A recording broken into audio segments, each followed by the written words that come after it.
Kurā attāla velosipēdu vadītājs ievēro ceļa satiksmes noteikumus? Šeit vai šeit? B, ja vadītājs sasniedz 12 gadu vecumu. Nu, tā beidzot, jau tos izdomājis nokārtot velosipēdu apliecību. Jā, zini, Emīl, mēs ļoti daudz šajā TV sezonā runājam vispār par drošību un par ceļa satiksmu, un es sapratu, zini ko?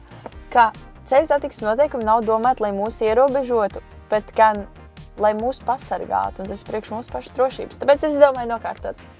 Jā, es domāju, ka tas noteikti ir gatavi. Es domāju, ka tev viss sanāks. Es arī. Vēl tev veiksmi. Paldies!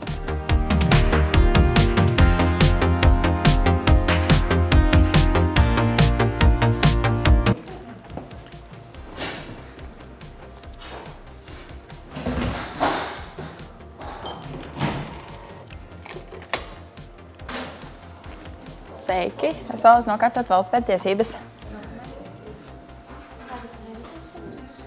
Jā, paldies! Ievalks, lūdzu, nāciet uz eksāmeni. Sveiki!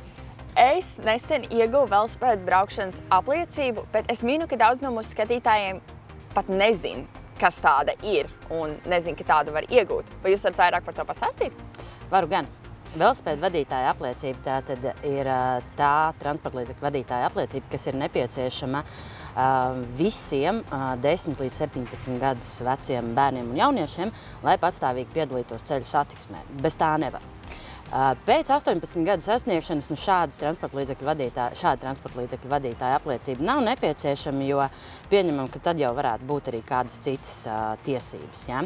Bet, jebkurā gadījumā, tad ir vajadzīga šī velosipēdu vadītāja apliecība, lai piedalītos ceļu satiksmē. Apliecība tiek izsniegta uz 10 gadiem, iegūt to var sākot no 10 gadu vecuma, un tad attiecīgi pietiekami ilgu laiku varēs droši braukt arī ar velosipēdu vadītāja apliecībām. Vai man ir arī nepieciešama velosipēda apliecība, ja gadījumā es braucu pa laukiem, teiksim, vasarās atbraukus, un tad es braucu pa tādiem nomaļiem ceļiem? Nu, tieši tāpatās, kā automobīļu vadītājiem ir nepieciešama vadītāja apliecība braucot arī pa nomaļākiem ceļiem, arī velosipēdistam ir vajadzīga šī apliecība, jo tas, ka tu esi laukos, nenozīmē, ka tu nepiedalies ceļu satiksmē.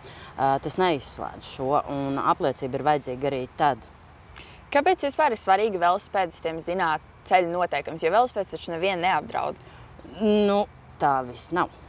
Tā ir ļoti bīstama doma par to, ka velosipēdists nevienu neapdraud, jo statistika rāda pretējo.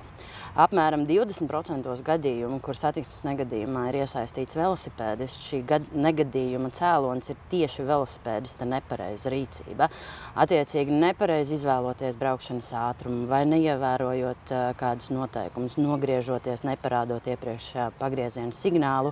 Šie visi gadījumi ir tie gadījumi, kur, tās ir nezināšanas sekas, un nezināšana no atbildības neatbrīvo. Ja?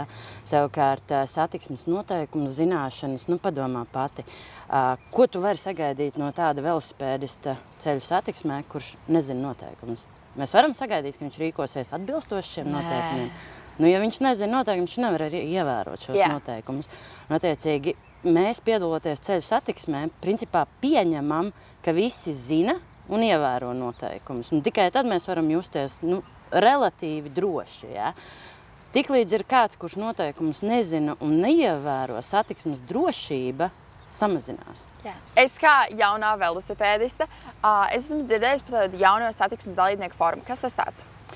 Tev kā jaunajai velosipēdistei šis fórums īsti nebūs, jo tas ir domāts un galvenā mērķa auditorija ir patiešām jaunie un topošie velosipēdisti vecumā no 9 līdz 12 gadiem. Tās ir jauno satiksmes dalībnieku fórums, ir visas valsts sacensības, kas notiek jau 30. reizi šogad un notiek vairākās kārtās, 4. Kopsumā pirmajā kārtā tās ir 27 reģionālās sacensības visā Latvijā, kur piedalās skolēni no izglītības iestādēm dažādām un, tā teikt, papildina savas zināšanas un arī pārbauda tās. Otrā kārta ir Latvijas fināls, tas notiek šeit Rīgā, Un tajā piedalās 200 labākie skolēni no katra reģiona, tātad pa 6.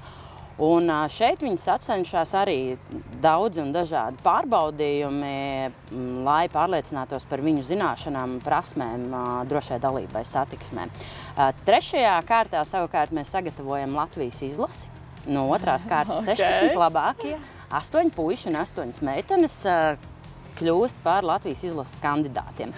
3. kārtā mēs izvēlamies 4 labākos, kas tātad iekļūst izlasē, un ar šo jauno satiksmes dalībnieku izlasi mēs dodamies uz FIA Eiropas sacensībām, kas ir starptautisks pasākums. Tur piedalās no daudzām Eiropas valstīm komandas, un principā tie pārbaudījumi ir līdzīgi tiem, kas mums ir arī Latvijā. Tad, lai pārliecinātos par jauno satiksmes dalībnieku zināšanām, bet ne tikai zināšanām, bet arī prasmēm vadīt velosipēdu un piedalīties ceļu satiksmē.